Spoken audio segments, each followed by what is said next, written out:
Hello, everybody. Welcome back to Read and Reread. I am Angelia, and today it's time for Friday Reads. On Friday, the something. Is it the 11th? Yes, I was right, but I had to go look at my calendar. So it is Friday 11th, and I have a few books to talk about, a couple of shows, movies, and we have a fun weekend in store. My daughter, Emma, and her boyfriend, Cooper, are coming this evening. We're going to do some stuff around town, Corpus, go to the beach. We're going to go see a play. One of the local theater groups annually does the Rocky Horror Show on stage. We went last year. Well, Steve and Emma and I went last year, and I was the only one who really knew the story, the plot, what was going to happen. And so this year, the three of us are in the know, and Cooper's never seen it. So we're going to go to that tomorrow night. So that will be fun, and just whatever we feel like doing around town. It's also part 2 of my birthday extended extravaganza. But I want to take a little time to talk about the week in reading. The big news, of course, in the book world was the naming of the Nobel Prize winner for literature this year, and that went to the South Korean author Han Kang. I was surprised, like everybody else, because the two names I kept hearing the most that were predicted to win were either the Chinese author Kan Shui or an Australian author named Gerald Murnane. But I haven't read either of those authors. I really didn't know anything about them, but I was going to explore. Now, Han Kang, I do know a little bit about her. I have not actually read any of her books, but I've heard of her, and at least one of her books has been on my sort of the outlier ring in my TBR for a long time, which is The Vegetarian, and that's the book that she won the International Booker for a few years ago. So, and my library has that book. So I think there's a tentative plan to read that in December. Michael Clark and I were talking about trying to fit that in. So I'll have to report back on that. But I'm finding it interesting to hear from other booktubers who have read some of her books, because they sound strange. They sound interesting. That book in particular, there's very, very different opinions about it. So I am really curious to read it and see what I think about it. And that's my plan. So this week in TV viewing, a lot of the shows you've already heard me talking about, shows that we've been watching. Slow Horses, the season came to an end. The plot was pretty ridiculous, but the characters are great. It's a character show with a silly plot, basically. And let's see, also Only Murders in the Building it's got to be getting near the end. The baking show's just getting started, and we've been watching old episodes of Monty Python's Flying Circus. We had this idea to just watch the 4 seasons of it, and then once we started, we saw this notification on Netflix that it's leaving at the end of the month. So we briefly had this mathematical interlude where we tried to figure out if we could get through it before it left, and then we just gave up because we don't really want to have a Monty Python marathon. We just wanted to watch the old show. And watching them in their entirety, the episodes, is really interesting because, well, artistically you can see how they patterned the show and how things flow into one another and with the animation and everything. But you also get the full effect of the outdatedness of some of the pieces. So some of them hold up great and they're really funny, and then every now and then something comes through and you're just like, whoa, no, that is not appropriate. That would not fly if you made it today. So it's definitely a mixed bag, but it's fun to encounter without warning your favorite sketches as the episodes progress, because you just don't know when they're going to suddenly pop up. So that's been fun. I'm watching Heartstopper, and then also we watched this movie last night called Caddo Lake. We thought it was a horror movie, and it kind of was, but Steven found it and he said, oh, okay, we're going to watch this. We're going to have like a movie date night, and we had popcorn. We watched this movie, and I said, okay, I'll watch it as long as it's not a slasher movie. If it's a horror movie, like spooky, supernatural, psychological, I'm good, but gory, slasher, that kind, I'm not into it. So it was psychological, but it was also very speculative. That's the part I didn't know going into, that it has a very science fiction-y, speculative kind of thread in it. That's all I really want to say without spoiling the plot. It wasn't great. It was pretty good. It was decent. It was pretty short and it was entertaining. If you're looking for kind of a weird, creepy movie for October that's not too gross or anything like, or too horrific, this would be a good one. And it also has a great setting because Caddo Lake is a part of Texas that is near the Louisiana border that is very swampy and creepy and atmospheric, and people get around in boats and skiffs, and there's lots of trees growing up out of the water. If you've ever looked at David Bates' paintings, he has a lot of paintings that are set in that area and the eerie atmosphere. So it was pretty good. And so now let us move on into the literary portion of this video. I read 2 books this week that were a year in the making and in the waiting, and books that I had pre-ordered and had done reading projects all year to get ready. And so those 2 books that I'm going to talk about are the new books by Elizabeth Strout and Kate Atkinson. I enjoy both of these, but one ultimately had a better payoff than the other. So Elizabeth Strout, Tell Me Everything. I reread all of the Lucy Barton books and the Olive books to lead up to this book. So that was 6 books that I read to prepare for this one. And let me just say, this was definitely the way to go. If you've read these books scattered out over time, or you've never read them at all, I strongly suggest that you read all of those books before you approach Tell Me Everything, because in this book, Strout combines people from her Stroutiverse all into one story, and most notably Lucy and Olive, who actually meet and form a sort of a friendship in this book. Lucy Barton is a writer from New York City who moved to Maine during the pandemic with her ex-husband William, and they have decided to live there more or less permanently. Lucy's also become really good friends with Bob Burgess, who has appeared in previous books as well. And near the beginning of the book, Bob tells Lucy Olive Kitteridge, who now lives in a senior living home, but she's 90 and her faculties are fully intact. Her personality is unaltered. She might have mellowed a little bit, but not too much. She's still very Olive-y.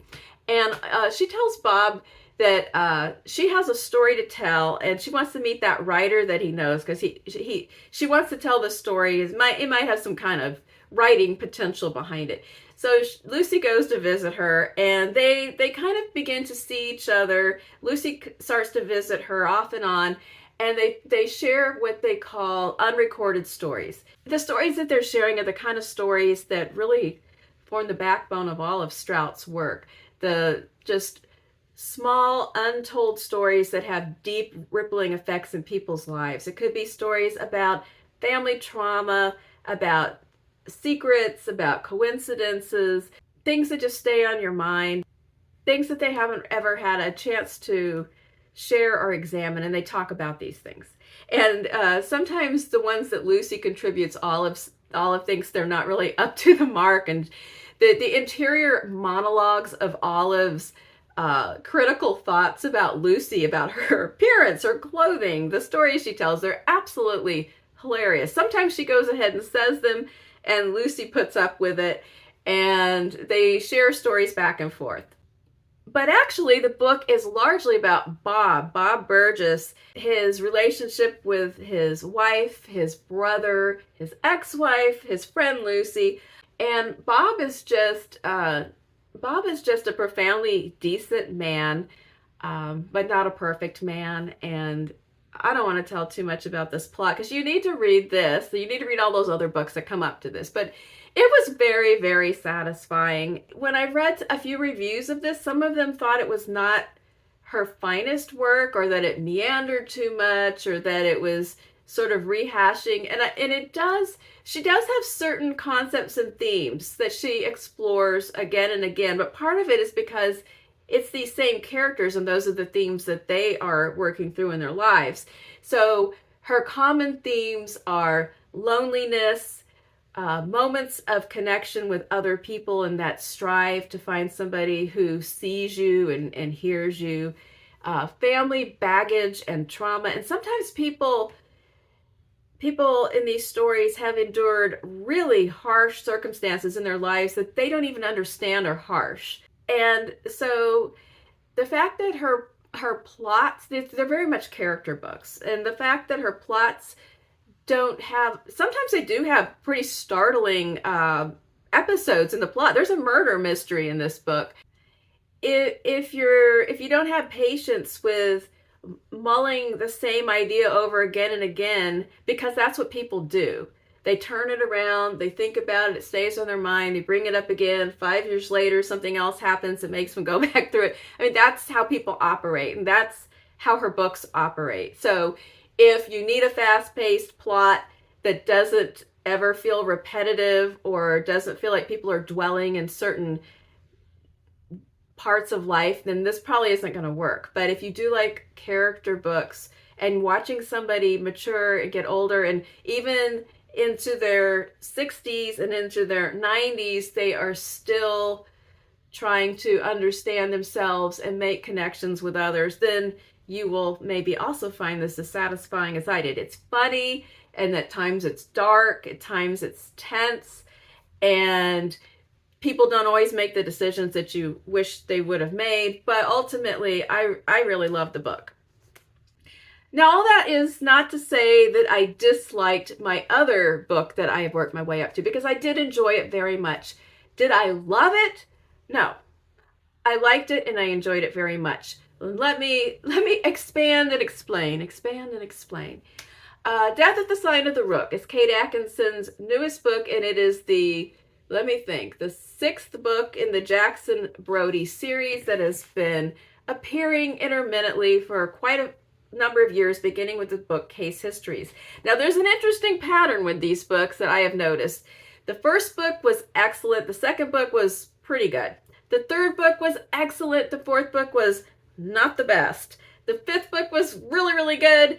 And the sixth book is entertaining. So every other book is just absolutely a banger. And then the alternate ones, there's only one that actually I just didn't really like at all, and that was number 4. But this one I enjoyed, but after the wait, I kind of wanted a little bit more. So let me talk about it. So Jackson Brodie is a detective, a former police officer, a former serviceman who is a private detective, and he has had just a lot of ups and downs in this career. He's been broke, he's been rich, had lots of work, he's had no work. His personal life, his romantic life, and his family life as a father has had similar roller coaster adventures. And at this point, we find Jackson. This one takes place maybe not long after Big Sky. This is only a year or two later. And Jackson is on the case involving an art theft. In exploring this case, he ends up looking into a previous art theft that sounded like it could be the same perpetrator. And that leads him to intersect with the people that live in this old Downton Abbey type mansion that they no longer can afford. They have been gradually selling off plots of land and pieces of art, and now they're going to operate a murder mystery weekends, and they're trying to hang on to this estate. Plot-wise, what ends up happening is we end up with a closed room mystery, because everyone ends up all at this house at the murder mystery weekend, and there's a snowstorm. So as in many of her books, there are a whole bunch of characters. So we have a couple of familiar characters and then a whole bunch of new ones introduced for this book, and we go around to their stories, and it can get kind of confusing because she lays out a whole bunch of new people kind of all at once, so you got to pay attention. But all of these people's stories kind of start coming together until they're all at this one house during this snowy night. A lot of comedic type confusion ensues, where some people are there because they're actors in the mystery, some people are there because they're investigating, some people are there as the guests, and other reasons, and nobody really understands who each other is or why they're there. And so it becomes rather madcap plot. Plot-wise, it is a lot of fun. It is not serious. It is not heavy. Sometimes she puts some dark topics and strands. Like the last one had to do with human trafficking. This one is not that way. It's really, there's not a lot of heavy material, even though there's deaths and thefts and things like this. It's kind of cozy, kind of a romp in the plot. The characters, every time Jackson is in it, it's really good. His character, he's so funny and often kind of accidentally inappropriate. He's now reached a point where he's navigating parenthood and grandparenthood, and still a kind of a disaster in his personal life. And so all of the Jackson scenes are great. Reggie is back, the police. She's now a detective who has really mixed feelings about Jackson, who's kind of a father figure and kind of drives her nuts. Other familiar characters appear in smaller capacities or not at all. And that's where I'm I'm not a little disappointed. I'm just flat out disappointed. There are certain people, and if you have not read this series, again, it's not going to make a lot of sense unless you work your way up. But if you are familiar with this series, you, like me, will probably not be really happy at the amount of airtime a certain beloved character receives in this book. And that's all I can really say about that. And there were a lot of the things that I really love about these books. There wasn't enough of them. Jackson's personal life. I love all the stuff about his conversations with Julia and his interactions with Louise or Reggie or his son or his daughter, like all that stuff, Jackson and the people in his life. And we get a little bit of that, but not enough for my standards. There was too much given to the new characters who probably aren't going to be sticking around for other books, and the kind of madcap plot. I think she had a lot of fun plotting the book, but ultimately it was kind of slight. So I enjoyed it, but I didn't love it. Something I did notice that I think is kind of funny is that she really loves to play around with the world of actors. I thought about how many books have actors in them, and it's always actors in some kind of compromised position or kind of having to subside on less than desirable work. So his former partner Julia is an actor who she's had highs and lows. There's one book where she's appearing in a really bad experimental play at a festival, and there's really funny scenes where he's watching the rehearsals and the play is just terrible. There's the last book, there was a seaside town and there were actors and performers at a tourist trap that were trying to hang on to their dignity. This one has the murder mystery players. There's another one where it's a soap opera that Julia's in. I've read in interviews that she wants to actually write the things that she discusses she wants to write the bad play and write the TV show and all that. So maybe she will. She herself fools around with experimental forms from time to time. So, but there you have it. It was fun, but it kind of fell a little bit short of my expectations. Then we get to the current reads. I just finished reading The Turn of the Screw by Henry James, which is a buddy read with Michael Clark. And so was the Elizabeth Strout. I forgot to mention that, but we both really enjoyed the Strout. But we haven't finished talking about The Turn of the Screw. So I'll come back around to that one next week. But it is, that's part of October. It's part of spooky reading. And it was interesting. It both was and was not what I was expecting. So we will come back to it. Also, continuing to read The Doctor's Wife by Mary Elizabeth Braddon with the Victober group in Discord. And I don't know, at various points I've been a little ahead and a little behind. So I don't know right now. I think I'm on pace or maybe a little ahead. I wouldn't say it's a wonderful novel. It's an entertaining and interesting novel in different ways. You can tell that it came from a serial format because there are some repetitions and rehashing that you don't really need if you're reading it straight through. I can see why they'd be there if it's appearing in installments with time in between.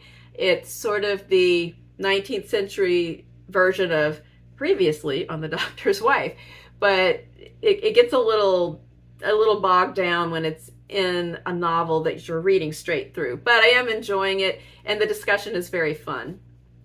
And then I also, just on my lonesome, I am reading Significant Others by Armistead Maupin. This is book, I think, 5 of the Tales of the City, which has 9 or 10 books in it.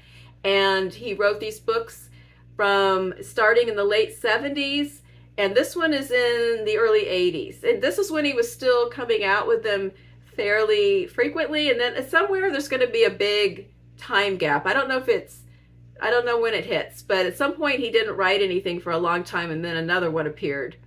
But this one, we've moved up to the early 80s with our group of familiar friends in San Francisco, and just like all the others, it's such a blend. There's the humor, there's just a wicked sense of humor that I really enjoy in these books. There's a deeper strand of sadness for a lot of the characters that are on sort of eternal quests for love and friendship, and just the changes that happen. People are close in one book and then they're not so close in another, and it's bittersweet. Lovers come and go.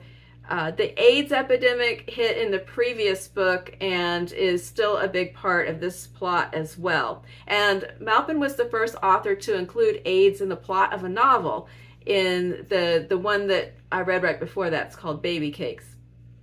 And so we have main characters who we have lost or who are struggling with the news that they are HIV positive, and how that factors into life plans and relationships.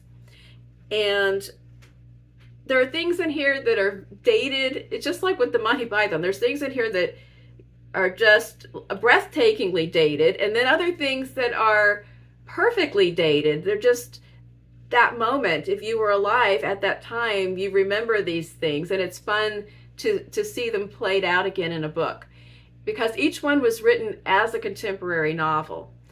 And so never mind about the plot because it's silly, but I really enjoy coming back and revisiting life with these characters once again. Okay, I think that's it.